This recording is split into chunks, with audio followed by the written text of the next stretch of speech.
In the matter of Navarro, emergency guardianship. That's the first line I hear on the laptop I paid for. My name spoken like a label on a jar. 4 squares on the screen. My daughter's camera blinks, then goes black. My son never turns his on. My son-in-law does. He's smiling. It's routine, Grace. It's for your safety. I know the tone. They're talking to a situation, not a person. But I am not a situation. Tonight, they plan to take my name. Before sunrise, I'll take my life back. Rewind. 3 days. My kitchen. Onions, rain, a small dizzy tilt. He slid a form under my hand, temporary power of attorney. Like adding him to my Amazon account, he joked. I signed. I shouldn't have. Then the nurse from urgent care called. Zara, stars on her wrist. He's asking questions I don't like. Non-compliance, wandering, patterns. Patterns mean plans. The briefcase he forgot on my chair. I opened it. Draft petition, emergency guardianship, Navarro, Grace. My shaky signature highlighted like a trophy. They call it protection. I call it a lock. Here's what happens next. I pick up a pen, a lawyer, and a train ticket. Paper won't decide who I am. I will. Watch closely. 3 days earlier, I was chopping onions at dusk in my kitchen in West Seattle. The rain was chewing on the windows. It had been one of those days when the clouds hang low, like they're trying to touch everything. I turned the onion into little pieces and rubbed my eyes with my wrist and thought about nothing in particular until the world tilted, just a fraction, just enough to make the counter pull away. I sat on the chair and breathed slowly. I told myself, 30 seconds, 50, you'll be fine. I opened a cupboard to find the glass, poured water, leaned my forehead against the cool laminate. My heart wasn't racing, my breath wasn't short. It was more like January moved into my chest, a coldness that noticed itself. I called Maya because she is first in the alphabet of my children and because she usually answers. My daughter lives in a world managed by calendar. She was at CTEC when she picked up. I heard the voice of a gate agent and the cough of someone who needed a mint. I told her about the tightness, about the onions, and about the world tipping like a hat. She did what she does. She made a plan. She said she was boarding in 10 minutes and the Innovation Gala would seat 1,000 donors, and she was giving a talk titled something like Building Better Futures. She told me to drink water. She told me she loved me. She told me she'd have Evan stop by just to be safe. Then she said she would call when she landed in San Diego after the keynote. 20 minutes later, Evan knocked, smiling that smile he has where nothing reaches his eyes, but everything else is perfectly composed. He wore a navy suit like a uniform and took the onion knife out of my hand before I knew I'd put it down. He asked me to sign a form, a little thing, he said, purely routine. It would save trouble in case the urgent care doctor wanted to talk to someone. Temporary medical power of attorney. Those were the words, strung together like holiday lights. I could say no, I told him. He laughed and scooped my purse off the chair. Think of it like adding me as an authorized user on your Amazon account, he said. You can take me off later. We went to urgent care in his car because it was raining harder and I didn't want to drive. He drove like a man who wanted to make sure a cop would never notice him. At urgent care, the waiting room smelled like hand sanitizer and fear. The nurse who took my vitals was named Zara. She had a messy bun and a small tattoo on her wrist of a cluster of stars.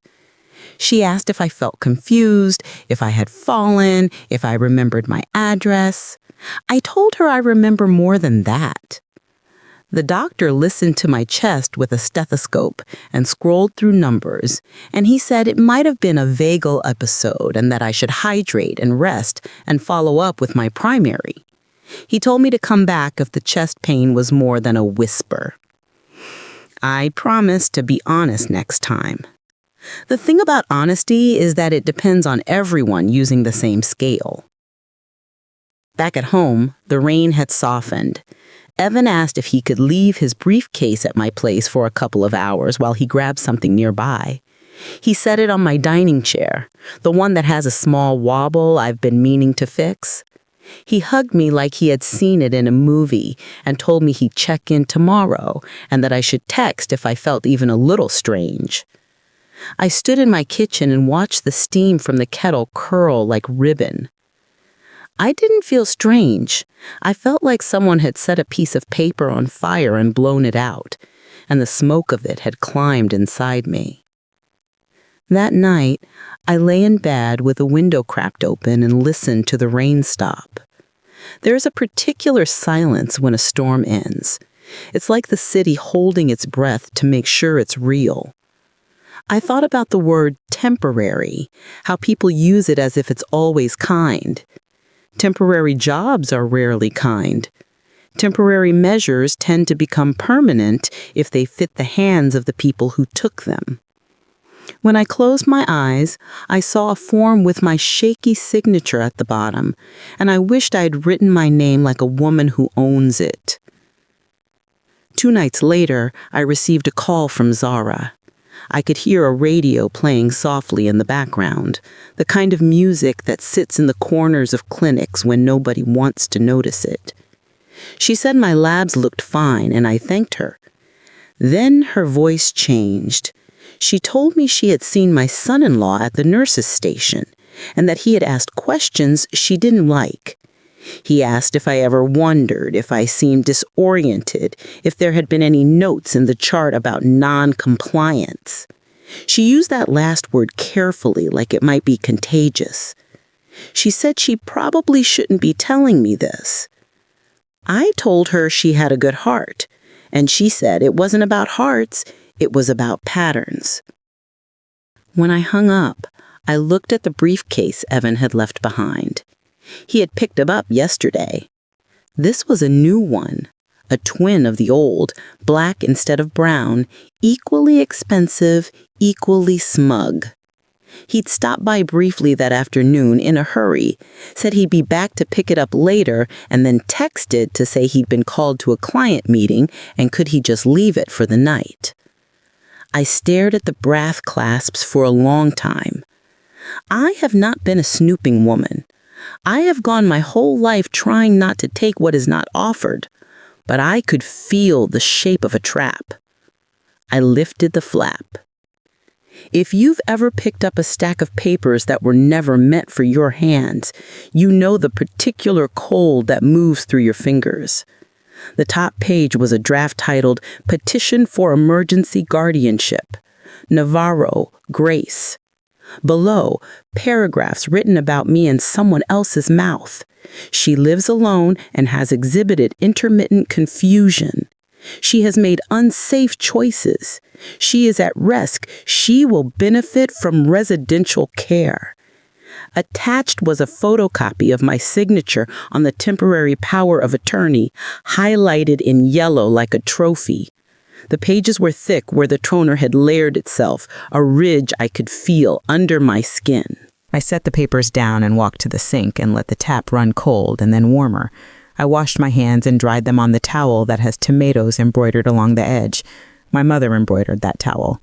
She used to sit on the porch in summer and stitch fruit into cloth so that our kitchen could look like it had a garden, even when the tomatoes in our yard refused to redden. I wondered what she would say if she saw me reading this. I think she'd tell me to breathe, and then she'd tell me to sharpen the knives. The dull ones are more dangerous, she would say. They slip. At 10 the next morning, the clinic called again. This time it was the automatic system, the one that wants you to press 1 to confirm, press 2 to reschedule, press 3 for more options. I pressed 0 until a human voice came on, and then I asked for my nurse. Zara called me back on her break and said she had found something that made her stomach feel like a small dog was chewing on it. Evan had spoken with someone at the front desk about a form he was preparing. She said the words emergency hearing, and I wrote them down on a sticky note, even though they were already written inside me. She told me there was a legal clinic on Beacon Hill that took walk-ins on Wednesdays, and today was Wednesday. She told me to go. I went. The legal clinic was in a brown building that used to be a community center. The waiting room had a bulletin board covered with flyers that had words like eviction defense, family mediation, and low-cost wills. A man in a tie with coffee on his cuff handed me a clipboard. His name was Harold. He had the quiet of someone who has learned to measure his life by other people's emergencies. I slid the petition draft across to him. He read. He tapped his finger at the corners of the pages and frowned at the word vulnerable as if it had personally insulted him. He asked me if I had eaten. I told him the truth, coffee and a slice of banana bread because I had not felt like chewing on anything alive. He nodded and handed me a water bottle. He asked me questions with dates in them. He asked me to tell him the address of the clinic and my own address and the date of the last presidential election. He asked me to remember 3 words that he would ask again in 10 minutes. Apple, candle, street.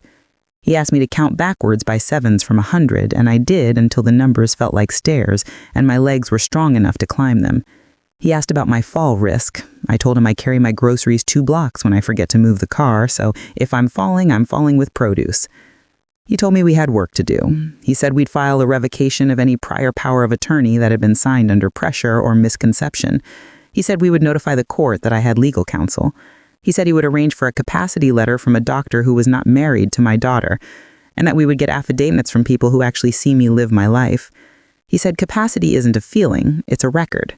Then he looked at me like a person looks at a tree that has been leaning for a long time but is still rooted. He asked me why my son-in-law would do this. I told him that good intentions can be greedy. He raised one eyebrow. He told me it was also possible that my daughter loved me using fear as a tool, and that sometimes fear looks exactly like care until you read the fine print.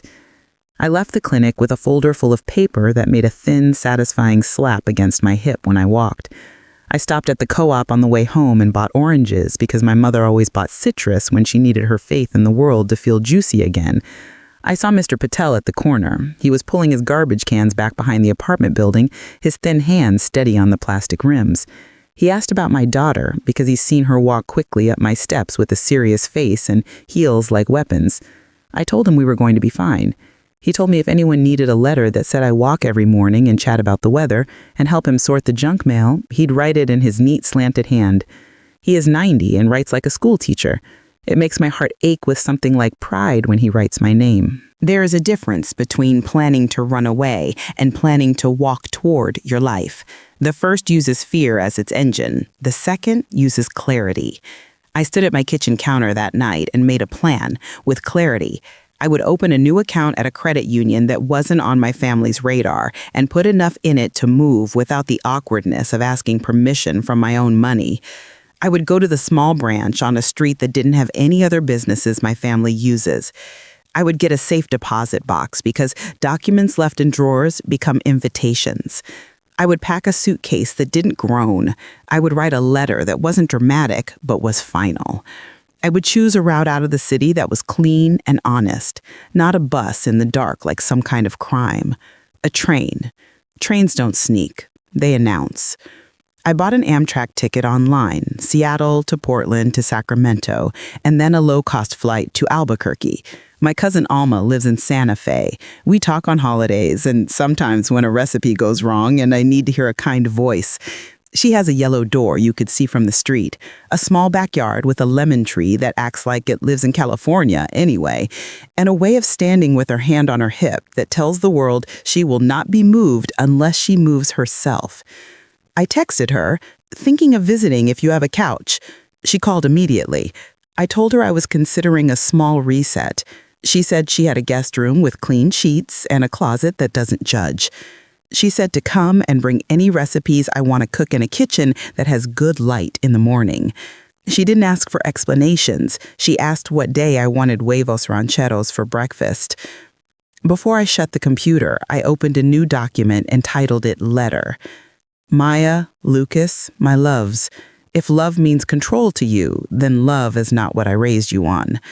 I put it simply because thin lines leave fewer loopholes.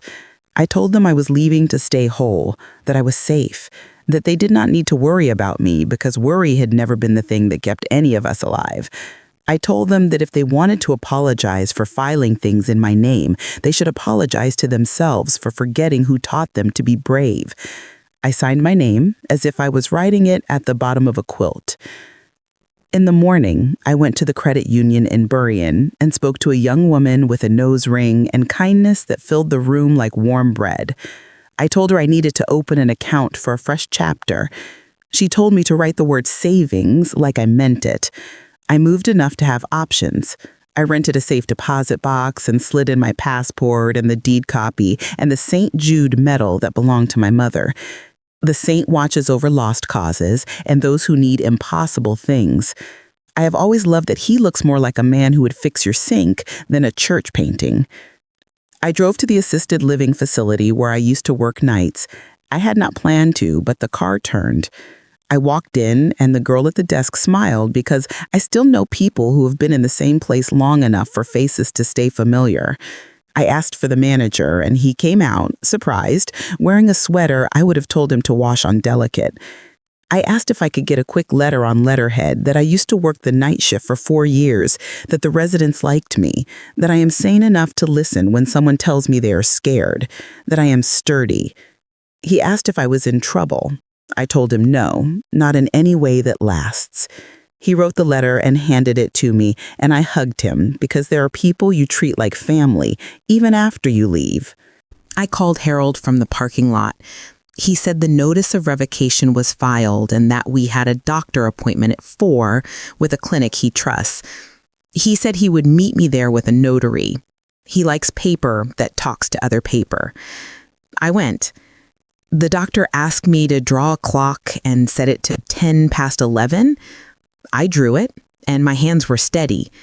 He asked me about medications and falls, and I told him which rugs I tripped on when I was 28 and pregnant. He wrote a letter in a clean font that said I am oriented and capable, and that my lightheaded spell had likely been just that. He signed his name, and I liked him for not making his signature a flourish. I drove home at dusk, and the rain had finally stopped. The city smelled rinsed.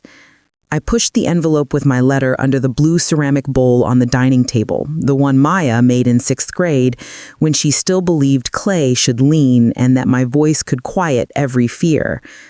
I put the revocation notice on top of it. I pictured them standing in my doorway with their urgency, seeing the papers like a barricade. I wished it could have been different. Then I put on my coat, checked the stove twice, and picked up a suitcase that had held the clothes of my whole life when I left a marriage that had thinned to a thread and refused to break. Some things can carry you twice. The train pulled out of King Street Station, and I watched the city pass through itself. Metal cranes along the port bent like quiet giants.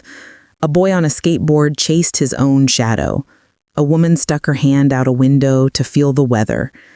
I sat by the window and unwrapped a sandwich I had made at home. I thought about all the times I had ridden trains with my kids when they were small.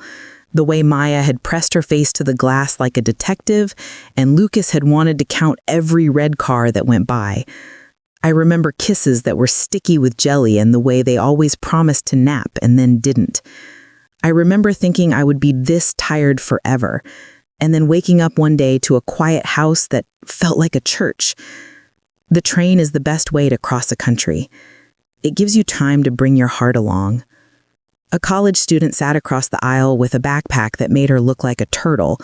She asked where I was headed, and I told her Santa Fe. She told me she was going to Sacramento to see her dad, who had recently changed how we cooked eggs after 30 years. We laughed harder at that than you'd think. She offered me trail mix, and I said yes to the little green pistachios because I like to work for my food. In Portland, the gray lifted finally, and the light came through the windows like forgiveness. An older woman got on at Klamath Falls with a shoebox of photographs wrapped in a scarf. We talked about sisters. We talked about the difference between being alone and being by yourself. When she fell asleep, her hand rested on the box like it was a small animal she loved. In Sacramento, I watched a man in a bright vest wipe the train windows with quick, familiar strokes. I wanted to tell him he was doing God's work, but I didn't want to embarrass him. I drank water until my stomach felt like a river. I didn't turn my phone on. I didn't want the leash that lives inside that device to snap tight around my throat. I have known leashes. My father's temper was one. My first boss's unwanted hand on my back in the bakery cooler was another. The thin strings of expectation you wrap around yourself to make other people comfortable can hold tighter than rope. The flight from Reno was bumpy in a way that made people hold their breath. I breathed. The desert at night is a lesson in restraint. Santa Fe appeared suddenly, a grid of small lights, a map someone had drawn with gold pins. Alma waited by the curb, and when we saw each other, we didn't wave, we just stepped toward each other the way you step into a lake slowly, letting the cold move up your skin until you get used to it, and then realizing you're swimming. At Alma's house, the door was yellow, and the living room smelled like cumin and sage. She took my suitcase from me and told me to sit. She poured tea even though it was late, and we sat on her couch with the blanket that had been our grandmother spread over our knees like we were old women sharing gossip. I told her everything, because the truth is easier to carry when someone else is holding one end. She didn't interrupt, except to ask if I wanted more honey. When I finished, she said, "You were brave." She meant it in a way that wasn't flattery. I slept in the guest room with the window cracked and the night air cutting clean. In the morning, the sun was a disc on the wall. The room smelt like laundry and lemon. I walked the Arroyo de los Chamisos trail and found coyote prints in the soft sand, and I tried to imagine a life where my mornings included this silence. I came back, and Alma had eggs on the stove and tortillas wrapped in a dish towel. We ate standing up at the counter like teenagers. I said I need to find work part-time, nothing that makes me stand up forever. Alma told me her neighbor Marisol needed a hand in her thrift boutique on Cerrillos Road. She said the store sold prom dresses and winter coats and the occasional silver lame jumpsuit to very serious women. I smiled because I knew the exact kind of woman who wants a little ridiculous in her life. I called Harold from Alma's kitchen because I wanted his voice before I turned my old phone on. He said I had filed the revocation and capacity letters and that the judge had scheduled a hearing for the emergency petition.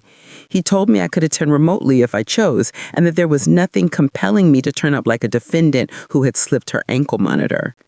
He told me he was proud of me. I stood very still. It had been a long time since someone said they were proud without asking for a casserole. I turned my phone on. It lit up like a town at night. The messages poured in. Maya first. "Mom, call me the second you get this." Then Evan, more formal. "This is being blown out of proportion. These are standard legal protections." Then Lucas, the one who always writes like he is making a movie. "Mom, where are you? I'm scared." Then a number I didn't recognize. "If you don't respond, we may need to proceed for your own safety." And again, Maya, "You left the house without being discharged. That's dangerous. Call me now." In the time between those words and my heartbeat, I decided not to respond. Some silences are cruel. Some are curriculum. I started my job at the boutique the next week. Marisol was in her 50s, hair pulled back, sharp eyes softened by laugh lines. She paid fairly and insisted I take a 10-minute break in the middle of every shift because she had worked through too many breaks in her life and had no respect left for that particular kind of martyrdom. Teens came in on Fridays to try on prom dresses older than they were and took mirror selfies with sullen faces. Gentlemen came in on Saturdays to find jackets that made them look like they had never left the 70s, not even for a minute. A woman my age bought a pair of silver heels just to wear them in her kitchen. She told me her husband had died 4 months ago, and you have to find reasons to put your back straight again. In the afternoons, I took a bookbinding class taught by a woman with silver rings on all her fingers. She told us paper has grain like people do, and you should fold with the grain when you can. She showed us how to stitch signatures into a spine. I thought about all the times I had stitched things to keep a life from coming apart. I sewed the first day of school outfits and Halloween capes and the curtains that turned our living room into a place that felt like ours, even when the landlord put up a for sale sign. It felt good to hold a needle that only had to keep pages together. One night, Harold forwarded an email from the court. Petition for emergency guardianship. Denied. Hearing on full petition. Vacated by respondent's capacity documentation. The words were simple and clear. Sometimes justice sounds like someone closing a door gently. I read the email twice and then called Alma, and we stood in the kitchen and looked at each other and laughed. We didn't dance, but our knees did. I sat down with a pen and wrote to the judge thanking him for seeing me and not just a file. I folded the letter 3 times and put it in an envelope addressed to a building I would never visit in person. My children didn't stop calling. In fact, for a while they called more. They tried every register.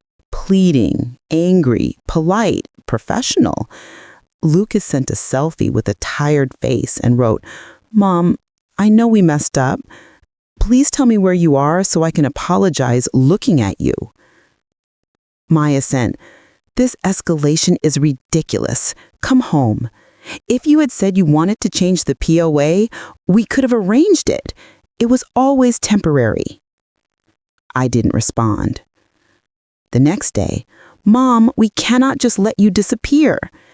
The next, "I get it, okay? I get that we made you feel like you were in the way. I don't know how to fix it. Tell me where to start." I put the phone down and cried into Alma's dish towel because my daughter had written a sentence that sounded like a person. I called Harold and asked if he could put a statement in the file that said, "I did not consent to further actions, but was willing to talk with my children only if they accepted that my decisions were mine." He said yes and asked if I wanted him on a call. I told him not yet. In the meantime, I sent Mr. Patel a postcard from a shop with turquoise earrings that I wanted to buy but didn't. I told him the weather. I told him to keep his mail in a neat pile and to say no to the men who come to the door and want to paint his house for cash, because that job is always 3 coats too thin.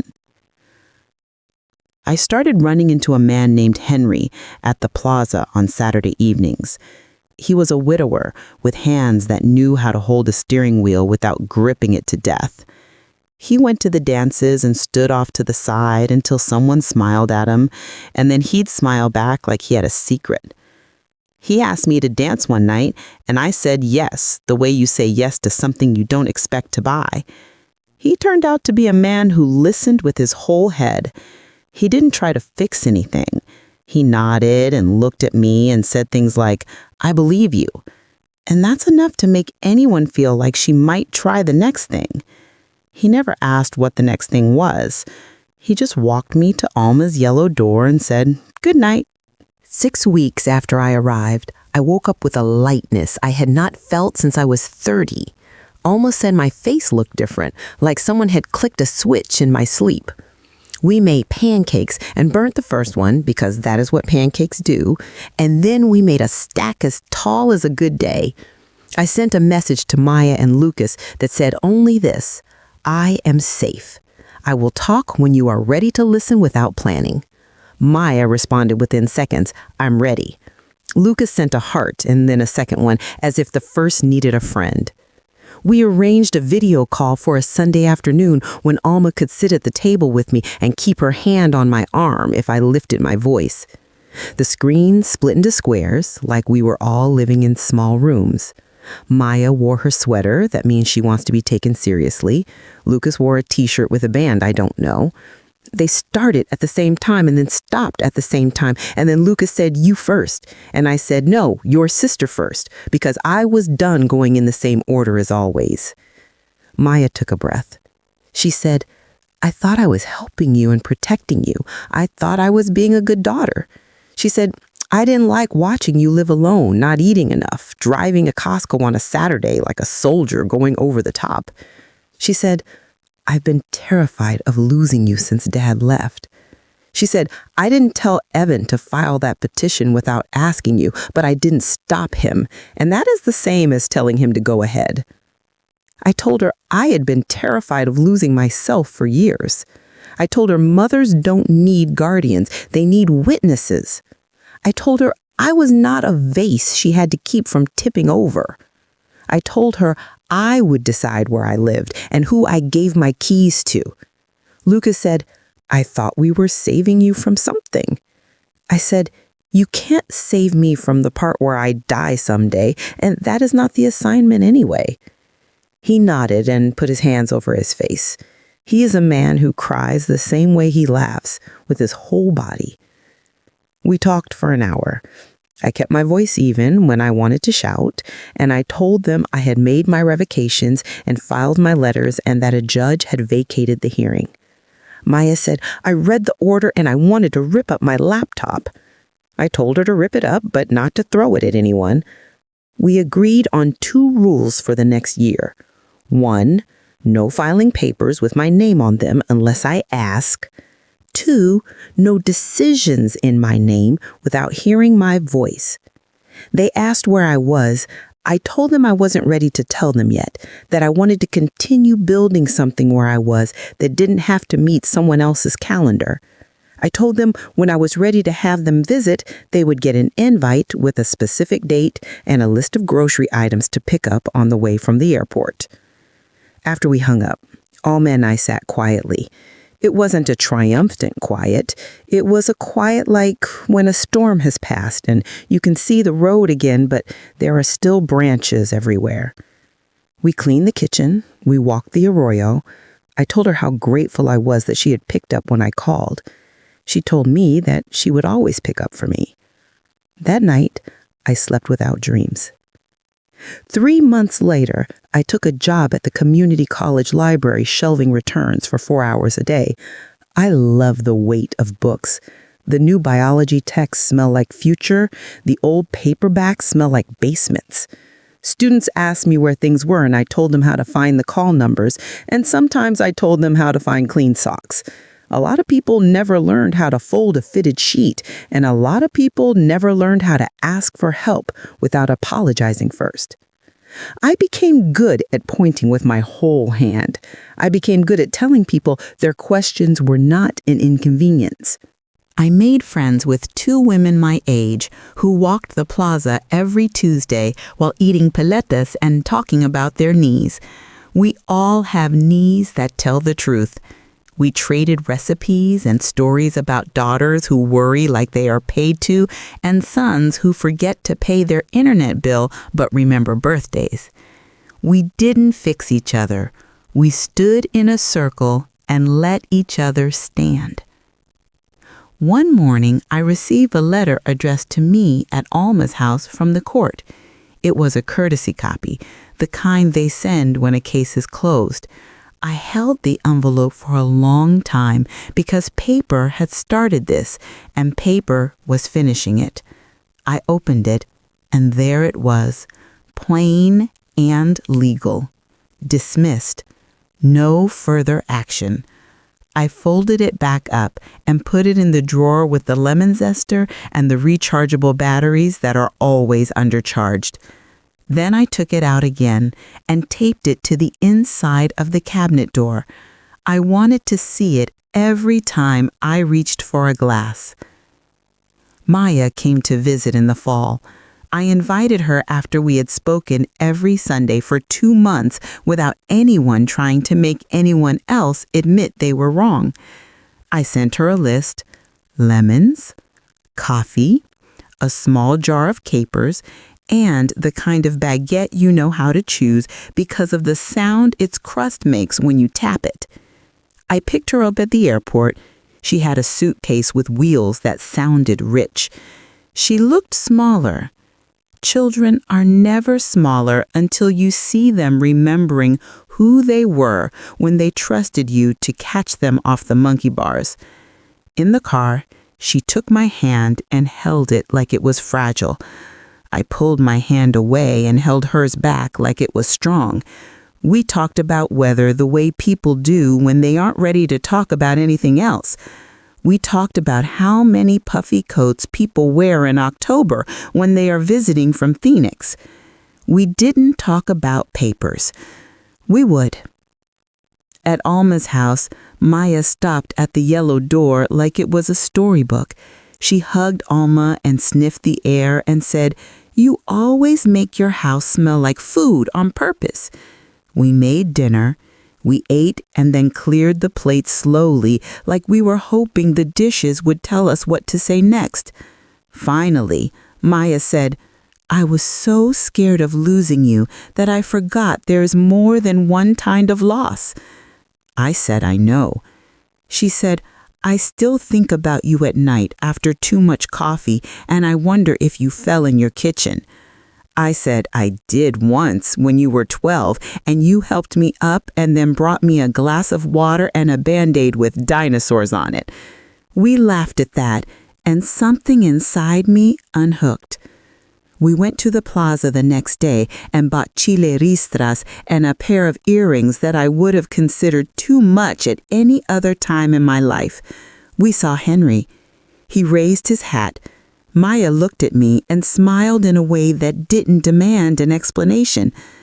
That night, I told her about the way fear had been the language of our family without our consent.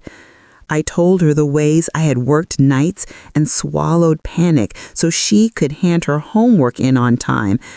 I told her about the pawn shop where I sold my ring to buy Lucas his camera, and how I had lied and said I was allergic to gold because it was easier to let him think my skin was the problem than tell him he was too expensive. She cried and put her feet on my lap and let me hold them like I did when she was 2. I told her I would forgive her because that is not a word that dies in our family, but that I would not move back to Seattle. I told her that I would not sign anything that gave anyone the right to use my name like a signature stamp again. She nodded and said, "I want to be the kind of daughter who respects your no." We decided to practice. Lucas visited at Thanksgiving. He arrived with a backpack and a camera and a loaf of bread he'd made himself. It was burnt on one end and perfect in the middle and tasted like a man trying. He filmed the plaza and the dancers and a dog that wore a sweater that made it look like a short Portuguese man. He filmed me making turkey because he said he wanted to remember the way I flick salt with my fingers.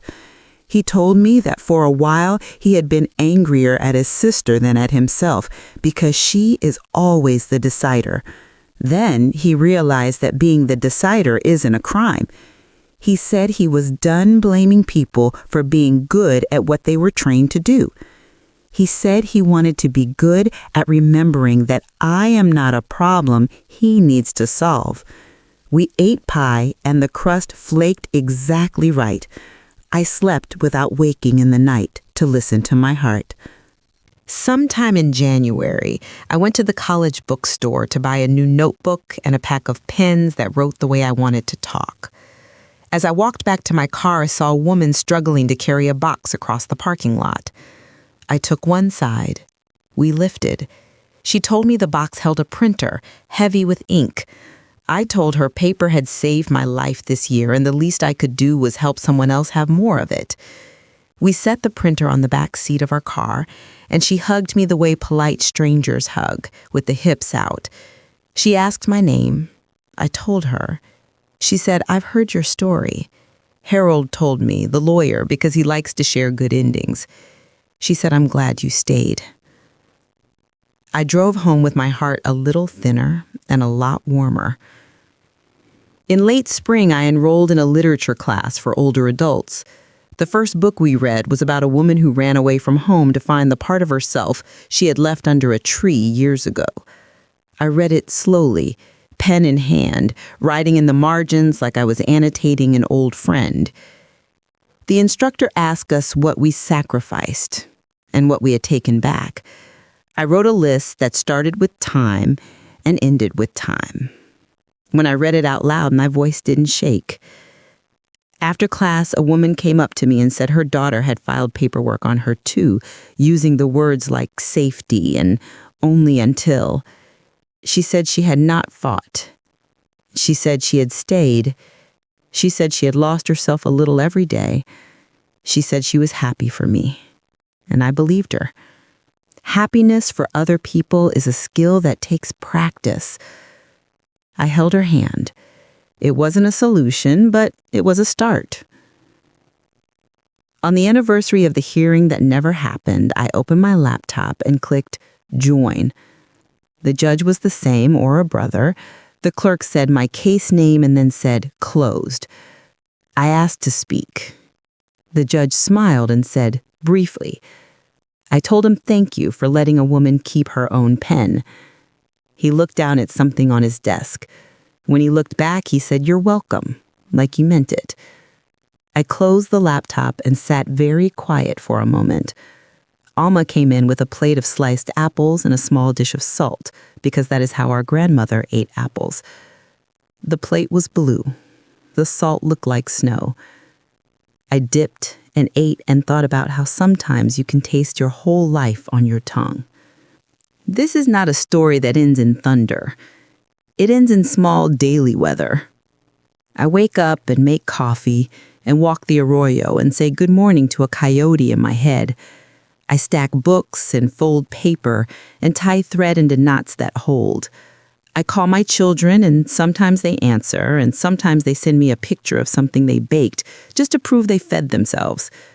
I dance on Saturdays with a man who keeps his hands open.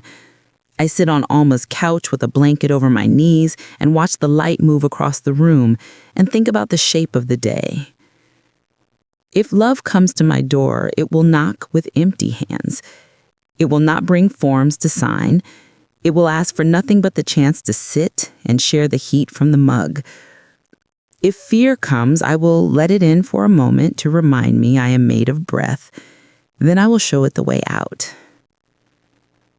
The yellow door closes softly. The wind shifts. Somewhere in Seattle, rain is doing what it does. Somewhere a woman signs something she shouldn't. Somewhere a nurse with stars on her wrists tells her to go to a clinic on Beacon Hill on a Wednesday. Somewhere a man named Harold sharpens a pencil. Somewhere a judge clears his throat and says a name as if it is a person and not a spice jar. I say my own name out loud in my kitchen and it fills the room just right. I think of the day I sat at my dining table in West Seattle and slid an envelope under a blue ceramic bowl. I think of all the ways we teach our children to carry us and all the ways we must teach them to put us down gently when we ask. I think of saints with their toolbox hands guarding lost causes. I think of trains and the way they hum when the tracks are clear. I think of the word temporary and how easy it is to hide a lifetime inside it. I think of how my life is not a petition or an order or a case. It is a series of mornings, a set of recipes, a list in the margin of a book. I would like to say I never think about that first night when the screen opened and the judge said, "In the matter of Navarro." I do. I think about it when I hear the sound of a laptop starting. I think about it when someone says it's routine. I think about it when a friend tells me she agreed to something because it was convenient. I think about it and then I walk into the backyard and stand near the lemon tree and feel the sun on my hair. I say to myself out loud because it helps that I am not a matter. I am not a petition. I am not a set of allegations. I am a woman who learned to sew books and tie knots and marshal her own paperwork. I am a woman who learned to leave without apology and to stay without permission. When I first came to Alma's house, I could not imagine what 6 months would feel like. Now I can't imagine what it felt like not to have them. The pantry holds jars with labels I can read. The calendar on the wall has boxes filled and boxes left blank on purpose. The friend who runs the boutique sends me pictures of new arrivals, and I send her pictures back of women trying them on. The kids mail me postcards they draw themselves on the bus when their phones are dead. Maya sends me one with a drawing of a blue bowl.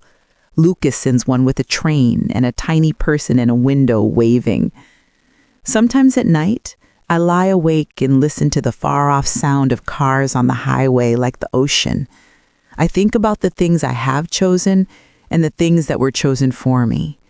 I think about the day Joe left and the way the door closed and how I thought then that I had used up all my bravery at once. I hadn't. Bravery is not a fuel, it's a muscle. You can use it until it burns and you still get to use it tomorrow. I tell the ceiling that I am glad I learned that before I ran out of days. Once, when I was a girl in a house that smelled like tomatoes on towels and coffee cans filled with sugar, my mother told me that you can start over at any age, but it gets harder to pack the boxes. I have learned that she was right. It is not the tape or the cardboard that gets you.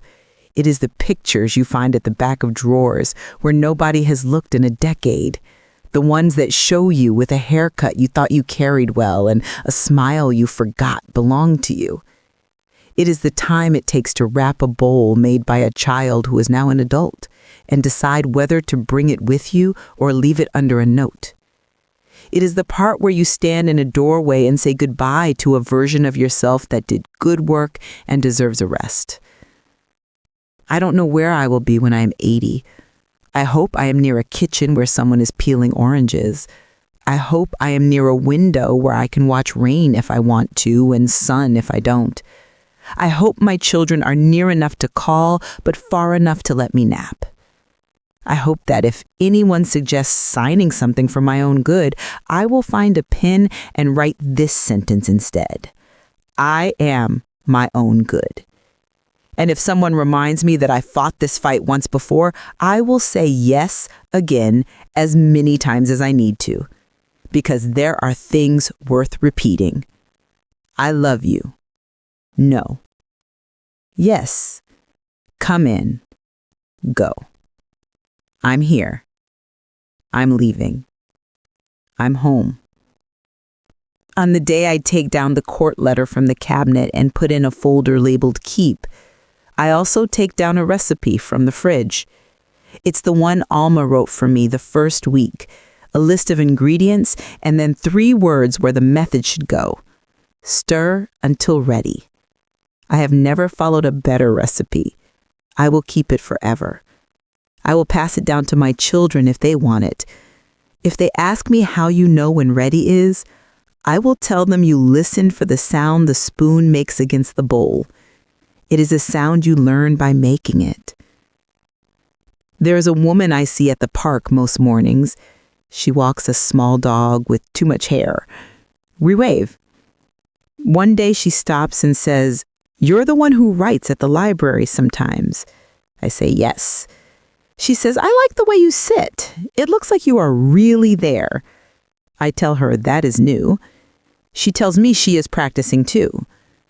We stand in the path in the sun and let the dog investigate everything. We do not exchange numbers. We just say, "See you tomorrow," like a promise we can keep. Later, in the afternoon, I sit at Alma's table with a cup of coffee and the lemon tree making shadows on the wall. I take out a notebook and write my name on the first page. Then I write it again, smaller, and then again larger until it looks like it could be a headline or a whisper. I think about the moment in the hearing when the judge asked if I understood why we were there, and I answer him now in my kitchen, without hurry. Yes, we were there because someone forgot a mother is not a case. We were there because someone thought fear and love were the same word. We were there because paper is too easy.